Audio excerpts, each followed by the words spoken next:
All right. I'd like to welcome everybody to this webcast. Our Caltrans Advanced Mitigation Program is very pleased to finally be able to present on the Statewide Advanced Mitigation Needs Assessment Report. This has been a document that has been many years in the making, and it is critical to our planning process, and we're very definitely hoping to get this information out to the broader public so that our needs can be getting out into the broader world. And so for this presentation, what I'm hoping to achieve is just kind of a walkthrough of the document. It's over 300 pages. It's mostly tables. And I'm really just kind of wanting to walk you through it, give you an overview of the program, which is included in the document itself, describe the methods, and give some context on where this fits into our planning process, with the rationale behind it, and then go through it and actually kind of show you how to get information out of the tables, walk through the tables and give you that overview. So if you've been looking at the document, you got the cover page, you got the table of contents. It's set up with, starts out with an introduction. The introduction includes an overview of the program. I'll be going into a little bit more detail than what's in the short introduction. Also give some rationale for where our planning process fits, which I'm also going to go into a bit more detail in. But then discusses the methods of the report. And then the details of the results are in the appendices for each of our 12 districts. So with our program, it was established by SB1, the Road Repair and Accountability Act of 2017, and it establishes our program. It established our funding levels, that we're getting $30 million for 4 years, of which we've already received 2 of those deposits, and we're due a third. And it's for the purpose of implementing advanced mitigation projects, as well as implementing better communication with our stakeholders, coordination with CDFW, and furthering the causes of both project delivery as well as conservation values. And as I just kind of briefly alluded to, with advanced mitigation, it's a concept that's been around for quite a while, for probably over a decade. It originally got formalized with the Regional Advanced Mitigation Planning process, which was a joint venture between Caltrans and the Department of Water Resources and the resource agencies. And through that, we developed some goals for advanced mitigation. And those goals are enshrined in the law that has created our new program.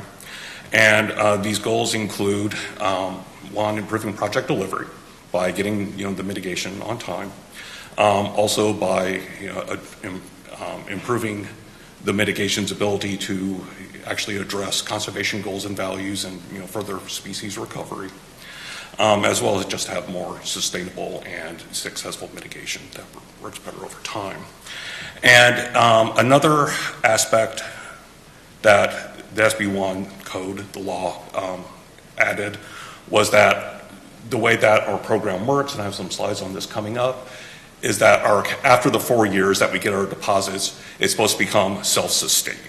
And so that's also a goal that we've incorporated in this program, is that we have to ensure that our funding levels become self-sustaining through the transportation projects paying back in. And so the expected benefits are tied to the goals. We're trying to establish a more proactive approach to mitigation. That is, when we say advanced mitigation, this is not necessarily a synonym for all the transportation project mitigation. What we're talking about is within the mitigation hierarchy of avoid, minimize, and compensate, that this is compensatory mitigation, but what distinguishes it is the fact that we're doing it very early on, that we're doing it before the transportation projects even go into their environmental process. So we're trying to be very proactive about it. So we're looking at the transportation projects, we're trying to come up with some estimates of what we think their impacts are, and then looking at the potential needs for mitigation, and then where best to invest what funds that we do have. And so, that's one aspect of it. Another aspect is that, we're going to be addressing, conservation plans in the area, recovery plans, and trying to see how better to direct our mitigation investments to meet those goals. And so we're going to be looking at integrating transportation planning as well as into the conservation planning process. Ultimately, with the idea that we're going to hopefully save time and money on our transportation projects by having the right kind of mitigation in the right place at the right time, but then also to have mitigation that is much more effective and much more beneficial to the environment than doing it on a piecemeal basis, project by project. As we've alluded to before, the account is set up as a revolving account. By statute, we get a minimum of $30 million per year for the first 4 years. That was starting in the fiscal year 2017-2018. And that money gets deposited into our account. We go through a planning process to plan and implement our mitigation projects. We develop the mitigation. And then the transportation projects are required by law to reimburse the account for that mitigation when they use it. And that's the way that the money gets back into the account, and the way that we keep it going, that we maintain and make it sustainable.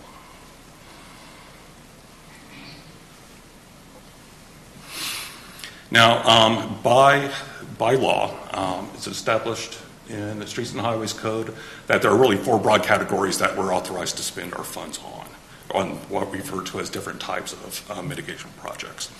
And in this slide, we've kind of divided them into 2 broad categories based on kind of how quick of a turnaround there would be.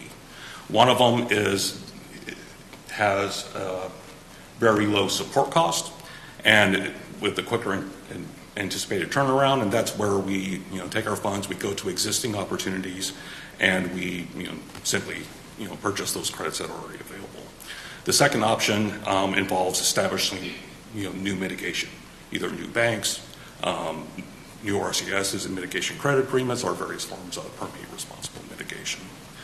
But the 4 broad types that we can do under law typically involve going through existing mitigation instruments. And so we can buy credits from banks and lieu fee programs that already exist. We can create new banks or lieu fee programs, going through processes that are already established. We can pay fees into National Community Conservation Plans, NCCPs/HCPs. Or with the new Regional Conservation Investment Strategy Program, we can we can actually potentially fund the development of RCISs. We can create MCAs. We can purchase credits developed under NCAs from other people, but we have that new instrument that we're authorized to go through to get our mitigation. And so the 4th option is basically kind of falls under the broad umbrella category of permanently responsible mitigation. It's where Caltrans would be responsible for going out, acquiring a parcel, and managing it ourselves for mitigation. And that is an option that we have, but by law we have a cap of 25% of our account funds on it, so we can spend no more than 25% of our program funds doing that type of mitigation. So it is possible to do, but there's some limitations on our ability to do that. Okay. And so for the type of projects that are eligible, I just mentioned the 4 types of advanced mitigation projects, the broad categories.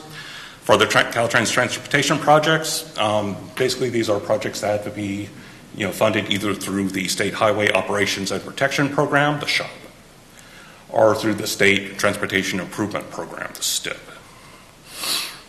Okay. And so the SHOP is something that's strictly within Caltrans. Under SB1, and with its perspective on fixing it first, most of the funding has been directed towards the SHOP program. And so it's fairly robust in its funding, and when we look at the project list, there is a fairly good certainty that those projects that they're listing are going to move forward.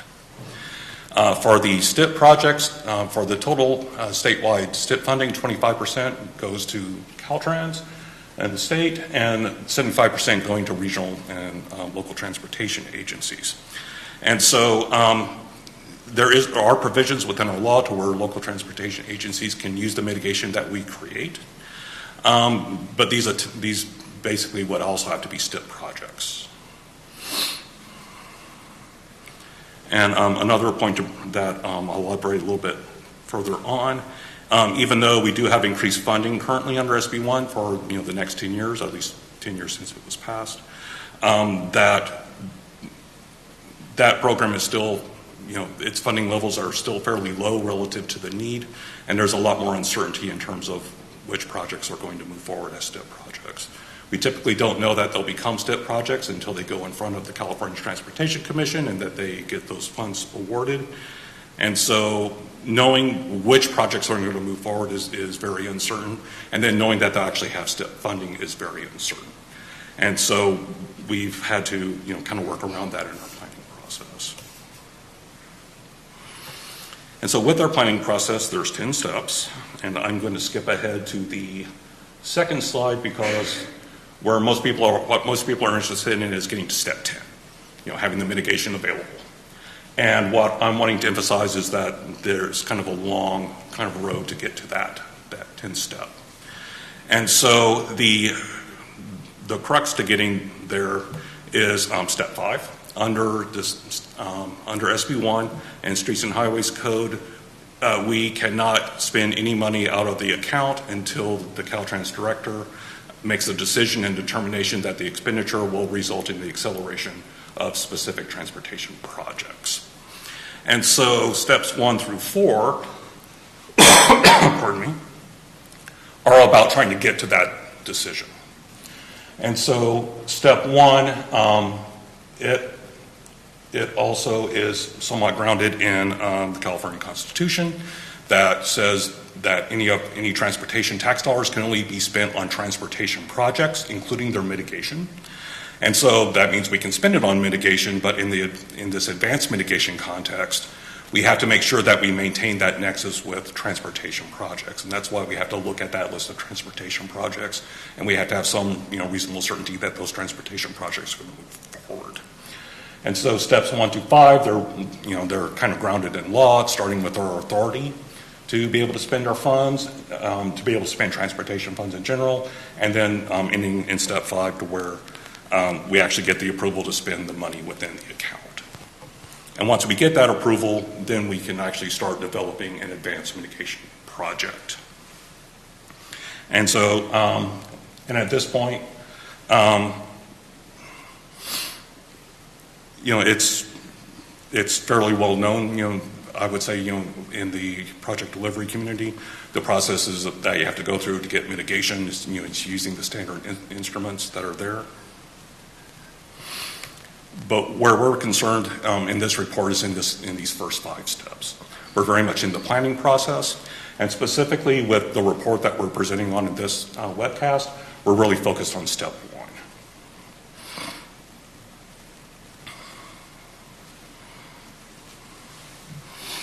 1. Okay. And then 2, once we do have the mitigation in place and available, transportation projects have to pay back once again, to keep the account solvent. And so the credit price will be determined by the advanced mitigation program. We have to ensure the fact that it's going to cover all the cost of our expenditures, that we're going to recoup the cost, and then also with some provision of adjusting the price for inflation. That if we don't adjust for inflation, then that value of that money is going to go down over time, and the ability for our account to sustain is going to decrease. An implication of the fact that transportation projects have to pay back is that they still have to program for mitigation. They have to include that funding in their scoping and planning process. One, they have to pay it back, and then 2, there's not necessarily a guarantee that the resource agencies will approve the use of the advanced mitigation. And so they may have to seek their mitigation through the usual means. When it comes to being able to transfer them to a local agency, again, that's a decision that Caltrans will reserve. We'll have to see if we've used up all of our credits, if we have any available, and then make a determination if local agencies can use them.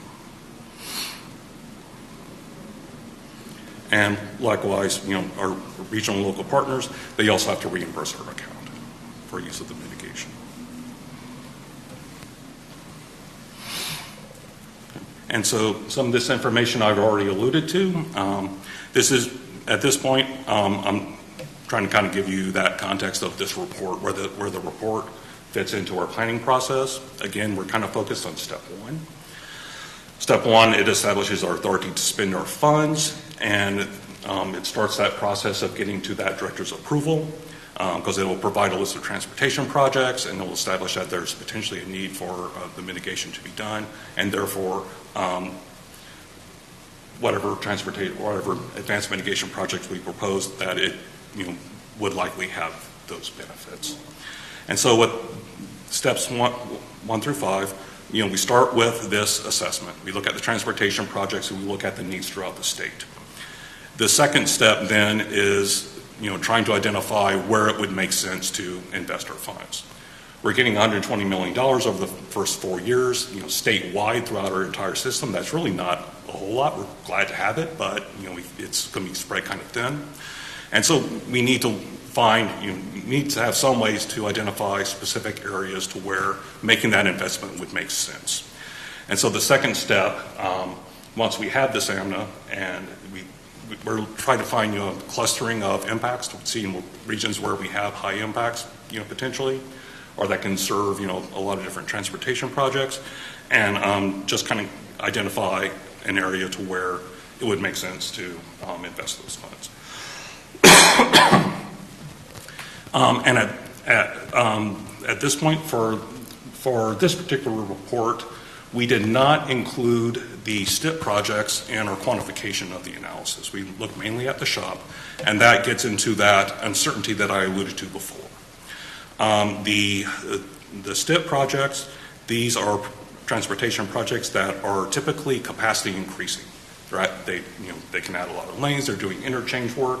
They tend to have very large footprints. And given the uncertainty that these projects would be occurring, if we started incorporating them into our planning now, then that could skew where we potentially would put our transportation project, or our mitigation projects. And if those projects therefore didn't move forward, we'd be investing our money in the wrong place. Now, we still want to take them into account. And so we based our geographic area of interest selection, that is choosing that region based mainly on the shop, but then once we have that, we want to take into account and bring in the potential demand also from the STIP projects. Actually, we want to actually kind of bring that information in beforehand before we actually make that decision. And then once we identify that area, and we make that identification in dialogue with the districts and also in dialogue with our regional partners, we start developing a report that we've referred to as the Regional Advanced Mitigation Needs Assessment. This is where we start looking at the conservation objectives in the area. We start looking at kind of more of the natural environment. We're looking at potential for wildlife connectivity, resiliency, what the conservation goals and objectives are in the area. Look at watershed plans, and then try to look at this from a watershed approach point of view, and also trying to see what opportunities that we're authorized to spend our funds on already exist, or what new ones may possibly have to be developed. So we're trying to find all the different permutations of what we're able to do within that area, for the idea of therefore coming up with mitigation project concepts. And that kind of moves us into step 4. And this is where our districts will be very highly involved, and that they'll start putting together scoping documents. That after all of this analysis, they'll put forward an idea of how that we need so much mitigation of a certain type in this certain area, and listings possible alternatives for achieving that. Maybe it's going to a bank, maybe it's creating a bank, maybe it's going through an RCIS or an ECP if they're available. Maybe there's only government land available and we have to do something under the cap. And so at this point, we're not choosing an alternative, but we're just trying to outline what they are and kind of come up with a cost, scope, and schedule of what that might look like. And then that gets submitted to the Caltrans director for the determination and approval to move funding forward for funding allocation. And I've already kind of skipped ahead to this slide and kind of covered these details. And so the statewide advanced mitigation needs assessment, that's this report. It's step 1 and leads us directly to step 2. So we're looking at the overall need within the state. It's not a proposal that we're going to mitigate for all those impacts. This is just saying this is the overall need, and it's trying to give us that ability to hone in on a specific area.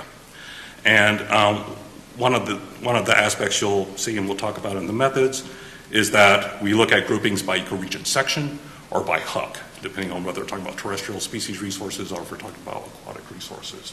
And we're using those as kind of our basis of measure to identify areas, the geographic area of interest.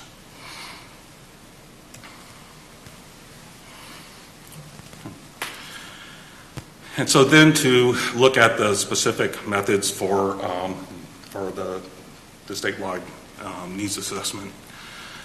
This is developed off of work that we did with UC Davis, and contract started in 2014, 2015. is building on methods that were developed for the Regional Advanced Mitigation Planning Program and a pilot effort that was done in southern Butte counties and kind of the surrounding area.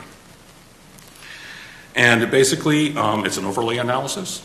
That is, we're taking the transportation project footprints, we're overlaying them with the various resource layers, and with that intersection, determining the areas.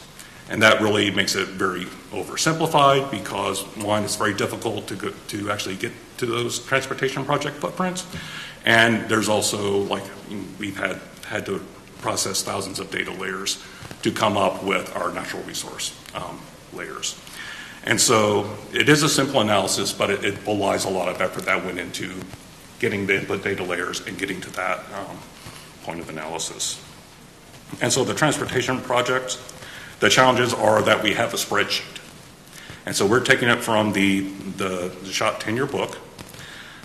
We took it from, for this analysis, it was from the second quarter of the 2017-2018 fiscal year. It's the 10-year book that was presented to the CTC for the 2018 SHOT. And it's a spreadsheet, and it just has county route post-model information for the projects. And we have to get that into the geographic information system in a spatial format, and ultimately in a format to where we can generate polygons around it. And so we have to take that tabular data and convert it into line data. And then we actually do not have a polygon representation of the highway system, because every time we build a project, that changes. And so we have some linear representation, but not polygon. And so we have to generate those polygons so that we're not saying that the actual roadway is an impact. And then we have to generate a footprint based on project type around the roadway polygons. For the natural resource input, it's a challenge to come up with something that's consistent statewide, that has all the various habitat types, that's attributed for all the resources that we need. And then likewise for the waters, having something consistent that is comprehensive enough to give us the accurate estimates.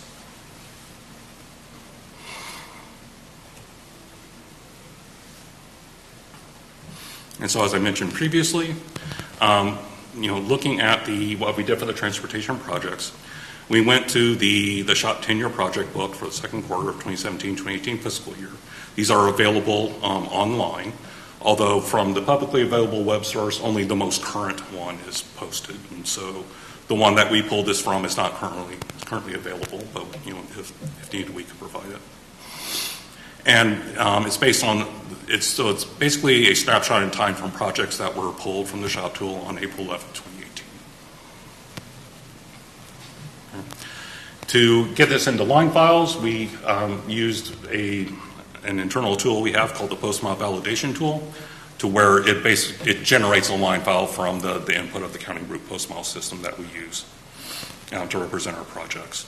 And then we also compared that to the 2017 Transportation System Network, TSN files, which have information on, for instance, the number of lanes. And that was very important information because that's how we generate the actual polygon for the roadway footprint. So for any given segment of road, we took the number of lanes, we applied some, from our standard design manual, the lane width and shoulder widths, and that's how we generated the roadway buffer. And then to get the footprints, pulling from the shop tool, this is it's actually called the Transportation Asset Management tool now. This language here is a little bit archaic. But it's a relatively new database, and it's fairly dynamic in that it gives you that list of projects. And we're using that to be able to document to the CTC what our performance measures are going to be that we have to meet by law, and how each project is going to contribute to those. And so those have been tabulated in the tool as activity details, and they're tabulated as like a drop-down menu. And so the handy thing is that those activity details pretty much give you a description of what the project type is. So it gives you an example. It gives you an example of how of what the project will be doing. And since it's in a drop-down list, it's in a standardized language, and so it became very easy to append a table to that with these project types and a buffer width. And so based on these activity details, which is that middle column under activity description, through various consultations, we came up with some representative buffer distances that we then used to generate the project footprint buffers. And we generated those buffers around the roadway polygons. And so this is an aerial image from District 3. It's kind of south of the Sacramento area, I believe. And it's just showing an NAIP image. And then the red lines and splotches are the transportation projects, how they end up being represented. And if we look at that yellow box that just appeared at the top and kind of zoom in, you can see an example of how some of our projects are represented. And so on the upper left,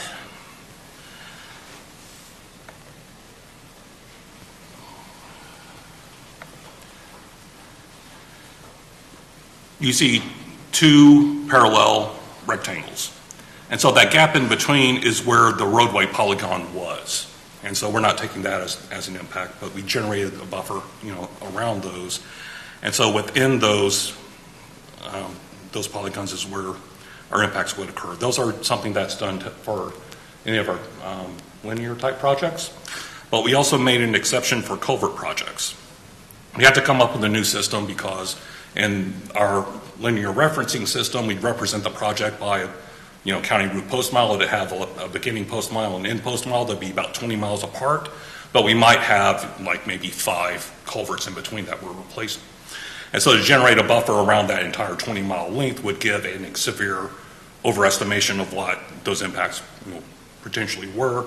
And so we had to treat the drainage project separately, and then through, again, with the documentation that was being done in the shop tool for performance, for each of the projects, it would list the culvert system numbers that were used that were going to be addressed, and then we're able to pull from a culvert database to get the actual line files for the culverts themselves, and we generate buffers around those culverts.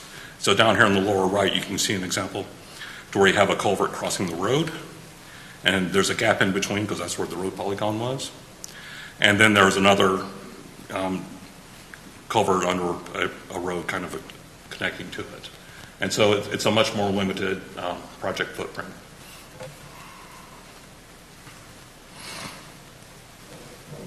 Okay, so for the natural resource input, most of the effort has gone into the vegetation layer to cover the terrestrial species. And that has involved a lot of work, compiling vegetation layers to get a statewide coverage from 3 different sources, bringing in attributes for over 600 species, and then using for each of the species using range maps to determine exactly where within the state that they may occur. And so we ended up using by our count over 1,100 individual data sets to produce our statewide coverage. And the vegetation data comes from 3 different sources where we have maps for VegCamp. We don't have complete statewide coverage, but these are land cover maps that are maintained by the California Department of Fish and Wildlife. Where we had those, we used those. And where we didn't have coverage from Veg Camp, we used the U.S. Forest Service's CalVeg data layers. And where we didn't have coverage from those, we used Cal Fire's FVeg data. And so one thing that all of these data sets have in common is that amongst all their native attributes, they all included land cover classification by the California Wildlife Habitat Relations Model, CWHR. And where that was important, and again this is coming from the UC Davis methods, is that they found habitat suitability from CDFW's CWHR database for each species. For each of those habitat types, it would give an arithmetic mean of the habitat suitability, a value from 0 to 1, where 0 would be not suitable as habitats, not habitat for the species, 1 being that it's very high value. And so it gave a means then of building up those attributes for each of the species. So we would add a column in our tabular data for the species, and then for each of the habitat types, we would import that arithmetic mean to show whether it's habitat or not. And then, for instance, annual grasslands is a CWHR habitat type. It occurs throughout the state of California. It's used as upland habitat by California tiger salamander, but that does not occur throughout the state of California. And so we have to have some way of being able to identify which of those annual grasslands in California are habitat, and that's where we brought in the range layers. Also, they're CWHR based. We got them from CDFW, and then we're able to just limit those species to within the range that they're known to occur. Now, one limitation of using the CWHR is that it only covers terrestrial vertebrate species. And so we also need invertebrates. So, things like our various vernal pool crustaceans are not included in the CWHR.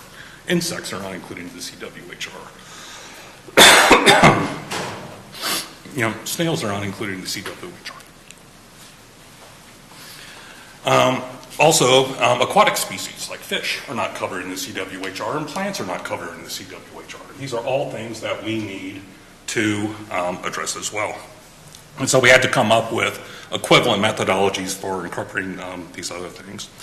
And so for the plants, we went to the California Native Plant Society's rare plant inventory. We looked them up. They gave that suitable habitat for each. They were not in CWHR, but we had to crosswalk them into the CWHR.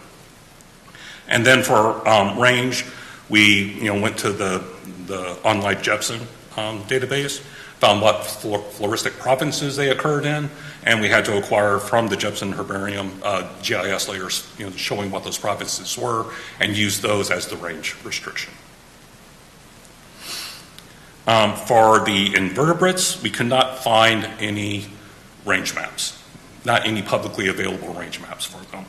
And so we went back to the UC Davis methods to where they use C and DDP occurrences. They generated buffers around them, and then we used a 4-mile buffer around the C and DDP occurrences as a proxy for the range because we didn't have that information. Another salient point to bring up is that when it comes to the terrestrial vertebrates, that we were looking at a variety of special status species that would be threatened and endangered, species of concern, other sensitive species, because we had that information. But when it comes to these other species like plants and the invertebrates and the fish, we only use threatened and endangered. And a lot of that was that decision was mainly just a practical decision. Adding the plants in adding listed plants added almost 300 attributes we had to put in.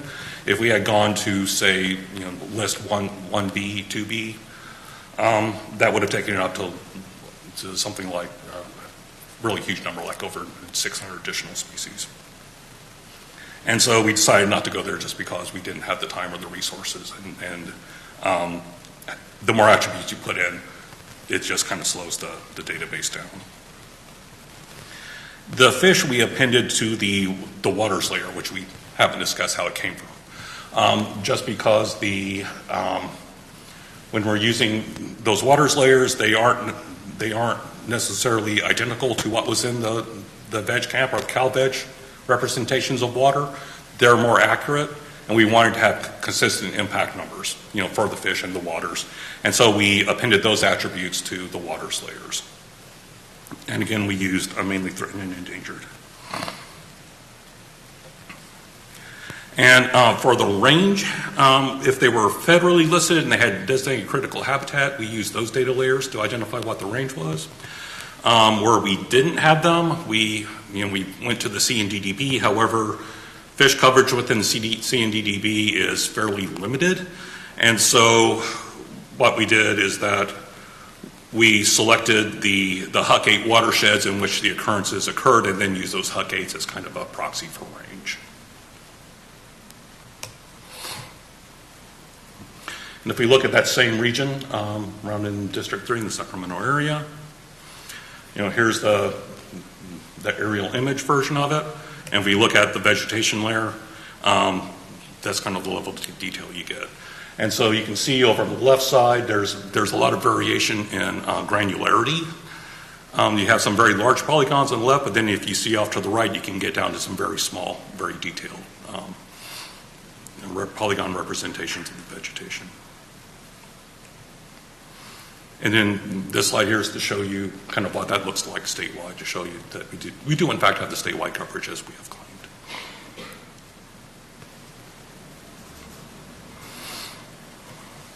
Okay.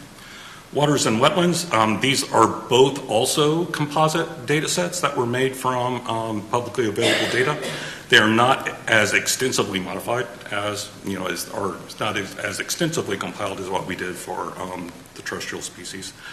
And so with the waters, it's based almost predominantly on the National Hydrology data set.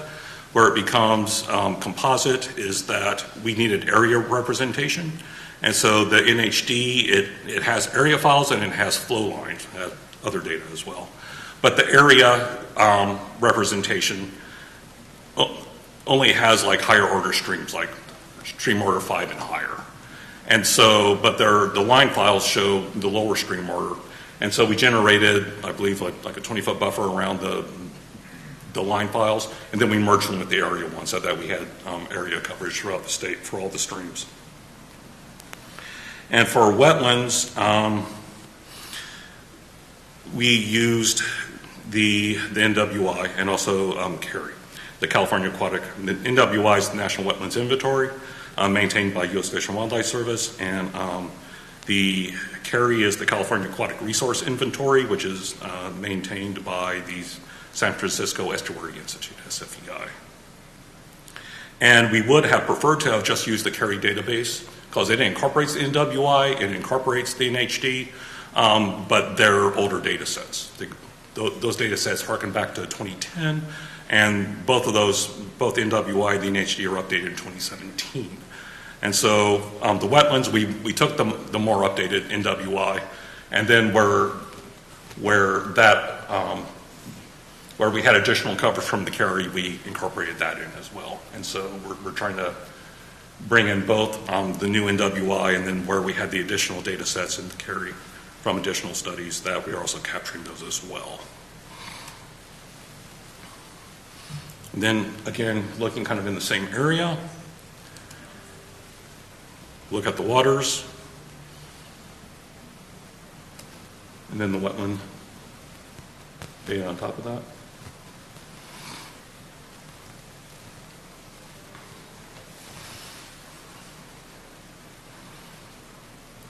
And so then, again, the overlay, at this point, once we have all the data sets assembled, it becomes fairly straightforward and elementary. It's just a strict overlay. Take the transportation project footprints, we overlay them with the natural resource layers, and then, once we have those intersected areas, we sum them up in tabular form. And with the tabular form, we originally had distributed this to our districts as pivot tables, because it's a lot of information and that these are queryable and interactive. But what we distributed in the SAMNA, we had to put them into flat table format. And then again, just kind of looking at the same area, vegetation layer, wetlands layer, waters layer, which doesn't show up that well. Bring in the transportation projects, and then within those red areas of the transportation projects, that's where we're getting our impacts from. And that yellow box appearing up again, that's the same one we kind of zoomed in before. And then we're looking at these areas of impacts. And so for this linear transportation project up here, we'd have some water impacts within those two red rectangles. And then these other colors, a lot of those are variations on blue oak woodlands. There's also some valley oak foothill riparian. And then this area down here, a lot of the same, but it's also, it's identified as barren, even though if you look at the aerial photograph, it doesn't look necessarily barren.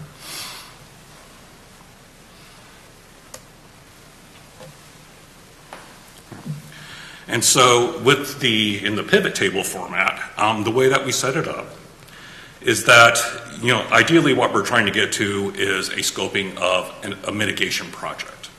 And so even though we're looking at the transportation projects, we're not so much interested in trying to get to a very specific individual transportation project impact assessment. We're trying to find what the aggregate impacts are within given areas. And so based on discussions with CDFW and U.S. Fish and Wildlife Service, they identified the ecoregion sections as being an appropriate unit of analysis. It's consistent with the State Wildlife Action Plan and how they organize it and identify conservation actions. And for the aquatic resources, we went with HUC 8 because that is what's identified in the 2008 mitigation rule as being the basis for establishing like a surface area for a bank. And so we're trying to identify, trying to very quickly come to a conclusion as to what an advanced mitigation project would look like. So with this example I'm giving here, we're looking at the Klamath Mountains ecoregion section, and we're looking at all the potential impacts.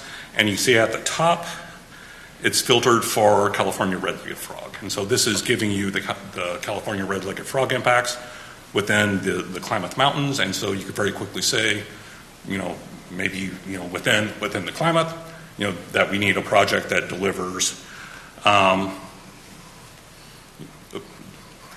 the Klamath, about 49 acres of mitigation. Or at least that would be the impacts. Okay. Now, one limitation of using the pivot tables is that you can only really look at one species at a time. If you bring in multiple species, what you're looking at is like on a Venn diagram where they intersect. So it only gives you the numbers for where those two species exist. It doesn't give you the numbers of where the first species only exist and second species only exist and where the other two exist. And so it becomes difficult to kind of analyze them from the point of view of looking at if we impact a given parcel, how many species are co-benefiting from that or are being potentially impacted for it. And that's kind of why we went to this flat table format that we see in the report that we've given you, and we'll kind of look at that in a bit.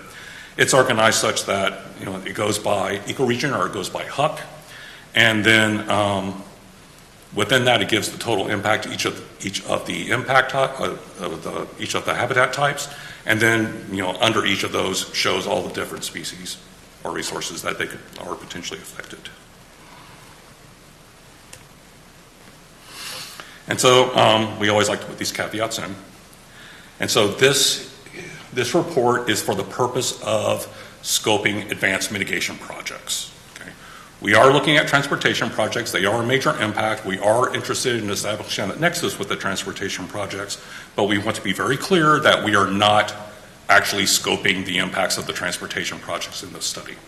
We're trying to come up with what we think is a scope for an advanced mitigation project. So we're trying to come up with, within a given area that we're going to have, a certain amount of impacts to, certain types of resources, and so that we can scope a regional project.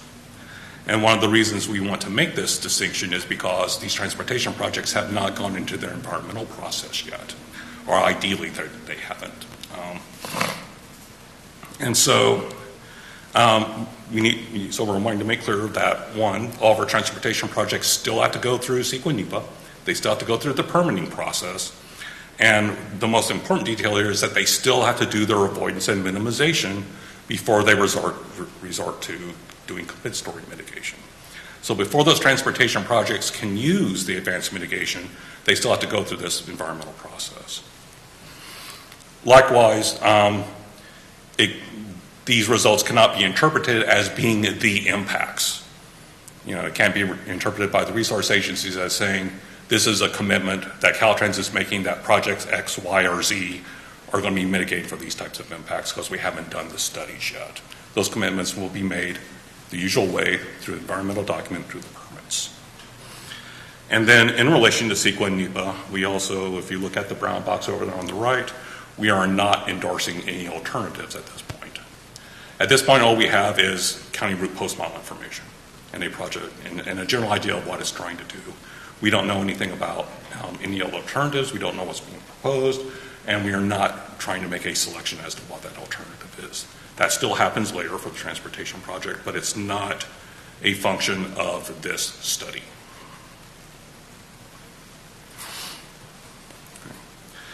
And so I'm now trying to get to the main part.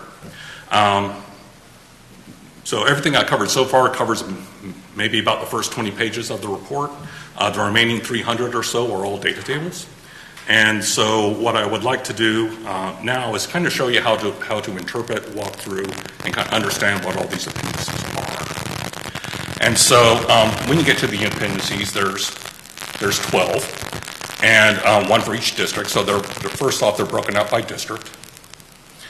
And then within each district, it starts off with what I'm referring here as an index table.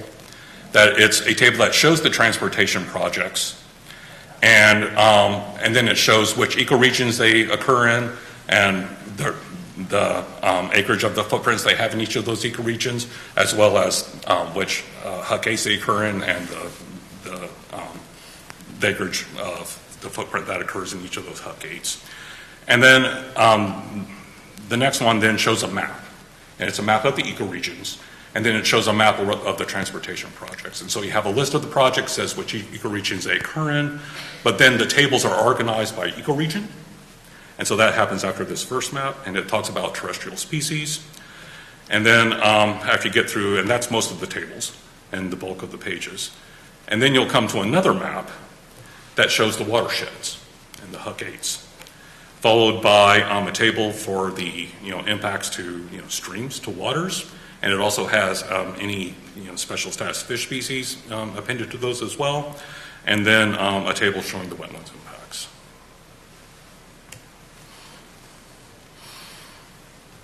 And so, again, this is what you'll see in the report. All the information is down here in the appendices. And we're, for this presentation, for the example, I'm looking at District 7, that's Appendix G. And that's because it's a small enough district that I don't have to wade through, a lot of tables to get through and show this, but it's also big enough that it kind of shows everything I want to show you. And so this has, again, you'll see that same organization, that it has the index tables with the projects, has the map of the ecoregions and the projects in them. And then it has 4 tables because there are 4 ecoregion sections within District 7. And then a map of the HUC-A's, table for waters and fish, and a table for the wetlands. So the first tables you'll see, they look something like this. And the county route post-model information, so these first several columns from the ID number through the advertised year, these all come from the 10-year book. And so the project ID number is how they're identified in the 10-year book. And so if you want more information on some of the projects, you can pull that from our asset management website. But then you can see how it gives an ID number. It tells what county it occurs in. It tells what the state highway route is. And it gives information on the beginning and end post miles. And so that's the linear referencing system. That's what we've had to build our line files off of.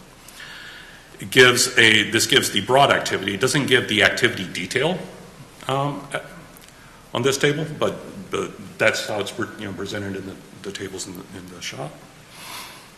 And then it tells the year that it's anticipated to go out to bid.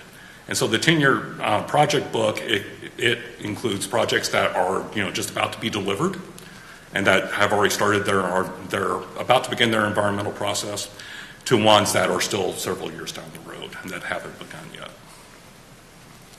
Another feature to notice that, as you look across the table, if you look at this first one, ID number 9167, this is a project. It occurs in one ecoregion section. It occurs in the Southern California coast, has a footprint of 0.58 acres in the ecoregion.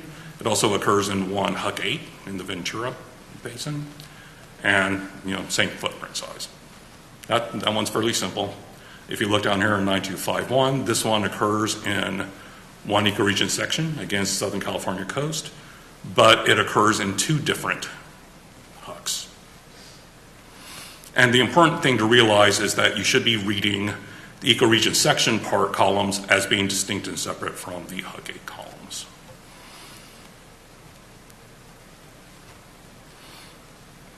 You have another example. Here's one, 13501. It occurs in multiple ecoregions and a single Huck 8 basin.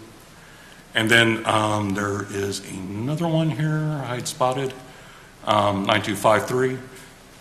It's both in two ecoregion sections and two Huck 8 watersheds, but you should not be reading this as those two lines being identical. This Southern California coast is not the same as that Santa Clara impact, that they're separate and distinct. They are on one line of the table, but they're not necessarily the same area. And so that's kind of the highlights for these transportation tables. This goes on for about 3 pages, and then you get to the map. And so here it's showing 4 ecoregion sections. We got the Mojave Desert. We have a little bit of the Sierra Nevada foothills. And then, most of them are going to occur in the Southern California mountains and valleys, and then also the Southern California coast. And so you can see that most of the red lines are where the transportation projects are occurring. And you can see that most of those are down in the Southern California coast, with some what are probably culvert projects because they're kind of small and spotty up here in the mountains and valleys. And then we get into the specific tables for the ecoregion sections. And so some things to note is that the title doesn't necessarily jump out at you, but that's where it identifies which ecoregion section it's in. This one's the Mojave Desert. It'll tell you how many pages these tables go on for. In this case, it's 1. It was a relatively small ecoregion section. There weren't many highways within District 7. And so we're only impacting 3 habitat types. So it's only on 1 page. And then another feature to notice is that it starts off, the first line shows the total. And so we have, less than an acre of impact to Joshua Tree habitat, about a third of an acre impact to lakes, and just a tiny bit, 2/100ths of an acre to sagebrush. And then what you'll notice for this list of species underneath, none of those numbers ever exceed that total. Okay? And so the perception that we're trying to avoid is that, if you're looking at a table and it had, and let's say, for example, it's impacting 500 acres of annual grassland, which includes 500 acres of red-legged frog and 500 acres of California tiger salamander, that those are the same impacts. It's not 500 acres of red-legged frog and 500 acres of California tiger salamander. And so we're trying to show how, one, this top line gives you kind of the overall scale of what the actual impacts are. And then the list down below kind of gives you an indication of the various resources that may be affected by those impacts. And so from planning side, it can show you potentially what our needs are. But then as we also move into the RAMNA stage, it can also give you an idea of what kind of co-benefits we get if we make a mitigation investment in a certain area. You also notice that it is broken out by taxon: amphibians, birds, mammals, reptiles, and plants. And then they are alphabetical by species name within that. Also gives the status. And then there's a key down at the bottom that shows you all the statuses, what the abbreviations mean, and then all the units are in acres. Second one is also kind of a short table. This is from that Sierra Nevada foothills. Once again, you have to read it at the top. And this one, again, that was that smallest one that we just barely hit that little corner in District 7. It's only had like 3 habitat types within there. Barren, mixed chaparral, and urban. And we do include urban because under the CWHR, it does list urban as being suitable habitat for various species. And urban includes a mixture of both built environment as well as like open space within, however they drew those polygons. And so we tend to anticipate that the urban numbers are an overestimate. Our mapping does not make a distinction between the built environment and the open space. But this one, it's a case to where we have a lot more species within this ecoregion, and it actually spills over onto two tables. And in this case, it's just kind of reading down. You go to the next page, we have the same 3 habitat types, and then we're just getting down to the last of the mammals and the plants and finish off the table. Where it gets a little bit harder to read is when we get into these larger ecoregions, to where these sections where they have larger representation within the district, and the number of columns exceeds the page width, as well as the number of rows. And so the best way to interpret these is to realize that it first goes across before it goes down. And so that is the next page. It's going to be these same species. You'll see at the top it starts with the arroyo toad, but then it continues to show the habitat types for each of those species. So we click over here, again, same species, and it's just showing the other habitat types. So we went across, and then after that, we go to the next set of species. And so it's going down the list, going across to those habitat types, and then we go across again. It's that same list of species, but just finishing off those habitat types. And then I believe this is the last one. Again, we go down the list, and then across to pick up the habitat types. So that was the Southern California Coast Ecoregion section. And then the last one is another one of these large ones. This is Southern California Mountains and Valleys. And it's another one of these where you have to go across and down. So, here we are again, starting with the arroyo toad, going across from annual grasslands to montane hardwoods. Again, starting with the arroyo toad, and then we're picking up the rest of the habitat types. Down the list to our next list of species. Here we're getting into the various mammals. Again, starting with annual grasslands, going to montane hardwoods. Then going across and picking up the rest of the habitat types for the same grouping of species. And then finishing off the plants.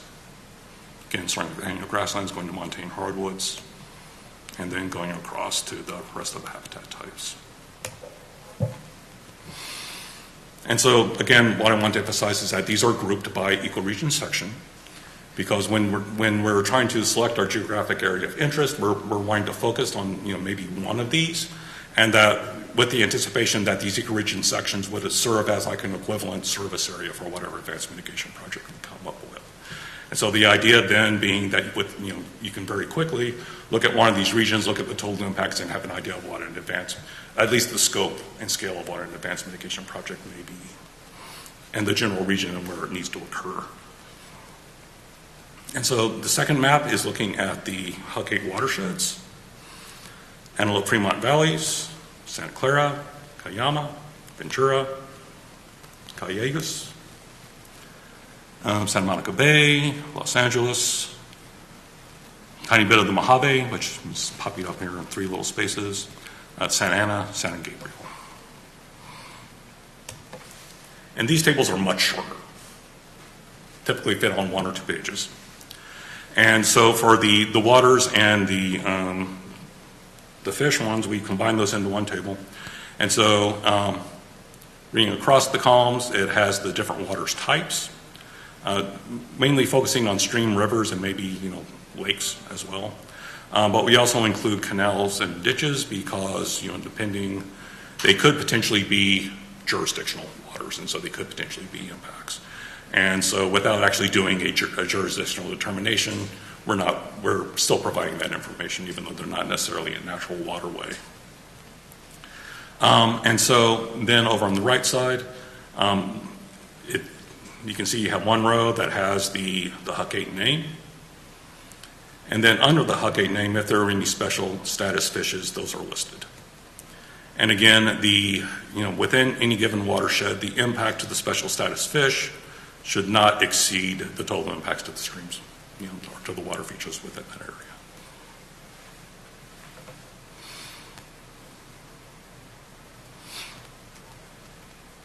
And then the last table is very straightforward, just for the wetlands. Just shows an index of the Huc-8s to the different wetland types.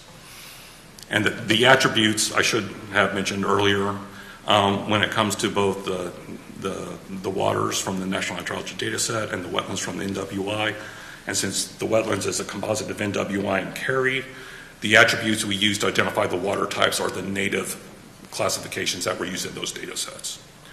And so within our waters, it's all from the National Hydrology Data Set. It's fairly consistent, but where the CARI uses a different classification system, you might see some differences between how the NWI classifies a wetland versus how the CARI identifies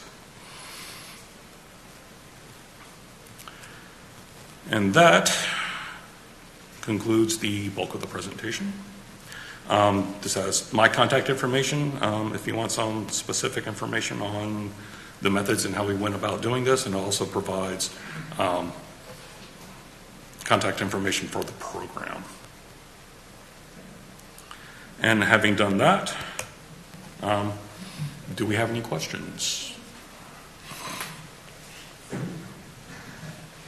We do. I see three online, so I can read those to you. Okay. One of them is longer, so I'll read it and I'll bring it up to you. Right. All right. The first one is from Katie, and it is, how do you determine where priority wildlife crossing projects should be, and are steps being taken to determine how to quantify mitigation credits?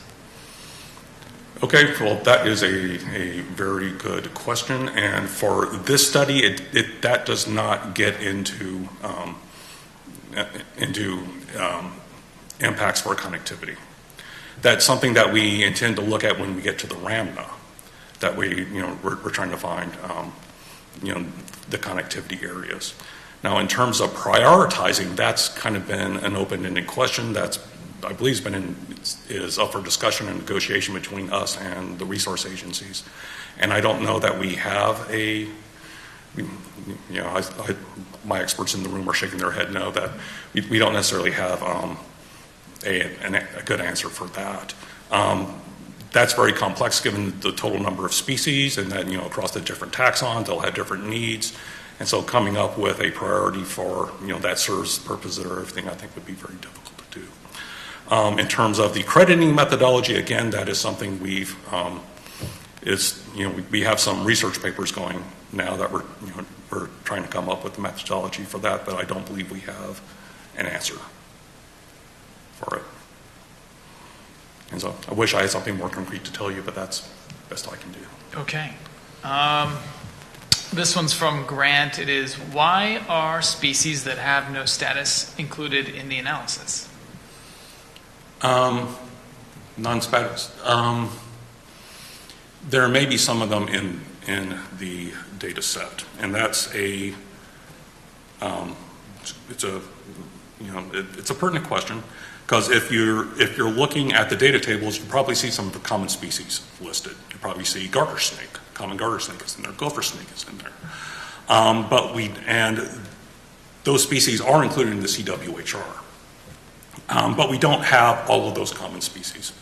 And the only reason that some of those common species are listed is because the CWHR, the database, it tabulates everything at the species level.